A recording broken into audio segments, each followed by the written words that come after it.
இல்லாமல் bread recipe சொல்லுங்கள், அதுவும் அவன் இல்லாமல் ஸ்டவ்வில் எப்படி செய்கிறதுன்னு சொல்லுங்கன்னு கேட்டிங்க. பார்க்கலாமா? சுகர், ஈஸ்ட், வார்மான மில்க் சேர்த்துட்டு ஈஸ்ட் ஆக்டிவேட் ஆக வச்சிடலாம். இப்போ இன்னொரு பவுலில் மைதா, சுகர், உப்பு சேர்த்துட்டு நல்லா மிக்ஸ் பண்ணிவிட்டு முட்டை சேர்க்குறதுக்கு பதிலாக அரை கப் அளவு தயிர் சேர்த்துடுறேன். சைடு ஈஸ்ட் ஆக்டிவேட் ஆகி வந்துருச்சு, அதையும் சேர்த்துட்டு நல்லா மாவை மிக்ஸ் பண்ணிவிட்டு அதுக்கப்புறமா பட்டர் சேர்த்து நல்லா சாஃப்டான மாவை பிசைஞ்சிட்டு மேலே கொஞ்சமாக எண்ணெய் தடவிட்டு 1 மணி நேரம் விட்டுடலாம். 1 மணி நேரத்துக்கு பிறகு நல்லா டபுள் ஆகி வந்துடும். இதை நான் 6 பங்காக பிரிச்சுக்கிறேன்.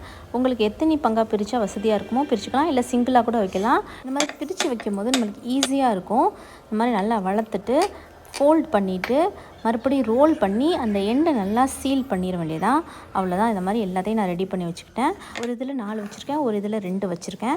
இதையும் ஒரு 30-40 மினிட்ஸ் வரையும் வச்சுருங்க, டபுள் ஆகி வரட்டும். ஒரு பேட்ச் அவன்லையும் ஒரு பேட்சை ஸ்டவ்லையும் வைக்க போகிறேன். இந்த கிளாஸ் ட்ரேயில் உள்ளதை அவனில் வைக்க போகிறேன். இதுக்கு மேலே கொஞ்சமாக பால் ப்ரஷ் பண்ணிவிட்டு 180 டிகிரி ப்ரீஹீட் பண்ண ஓவனில் 30 நிமிஷம் வைக்கிறேன். அடுத்தது ஸ்டவ்வில் இந்த மாதிரி ஒரு கடாயை வச்சு கடாய் உள்ள ஒரு ஸ்டாண்ட் வச்சுட்டு மூடி வச்சு அதை 10 நிமிஷம் ப்ரீஹீட் பண்ண விட்டுறலாம். இந்த ப்ரெட்டோ மேலேயும் பால் ப்ரஷ் பண்ணிவிட்டு கடாய் உள்ளர வச்சுட்டு மூடிடுறேன். மீடியம் ஃப்ளேமில் வச்சு 30 மினிட்ஸ் வைக்க போகிறேன். அவனில் வச்ச பிரெட் 25 நிமிஷத்தில் வெந்துருச்சு. அதை எடுத்துகிட்டு அது சூடாக இருக்கும் போது மேலே பட்டர் தடவிட்டு அன்மோல்ட் பண்ணிட்டேன். இந்த ஸ்டவ்வில் உள்ள பிரெட் வச்சு 20 மினிட்ஸ் ஆச்சு. இதை ஓப்பன் பண்ணிவிட்டு மேலே இன்னும் கொஞ்சம் பால் அப்ளை பண்ணால் இன்னும் நல்ல கோல்டன் ப்ரௌன் கிடைக்கும். மூடியோட ஹைட்டு கொஞ்சம் கம்மியாக இருந்ததுனால அந்த மூடியிலே கொஞ்சம் ஒட்டிருச்சு. அதுக்கப்புறம் வேறு மூடி போட்டு மூடி இருக்கேன்.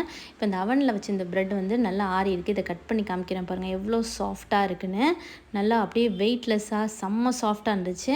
இதுவும் கரெக்டாக அரை மணி நேரத்தில் வெந்துடுச்சு. எனக்கு இதுவும் சூடாக இருக்கும்போது இதுக்கு மேலேயும் பட்டர் அப்ளை பண்ணிவிட்டு இதை அன்மோல்ட் பண்ணிடலாம். இதுவும் நல்லா சாஃப்டாக வந்திருக்கு. மூடியில் மட்டும் ஒட்டலைன்னா நல்லா பஃப்னு கோல்டன் ப்ரௌனில் இதுவும் ரொம்ப அழகாக வந்திருக்கும். நல்லா ஆறின பிறகு கட் பண்ணி பாருங்கள், சூப்பர் சாஃப்ட் அண்ட் ஸ்பாஞ்சியாக வந்துருந்துச்சு. ட்ரை பண்ணி பார்த்துட்டு எப்படி இருந்துச்சுன்னு மறக்காமல் கமெண்ட் பண்ணுங்கள்.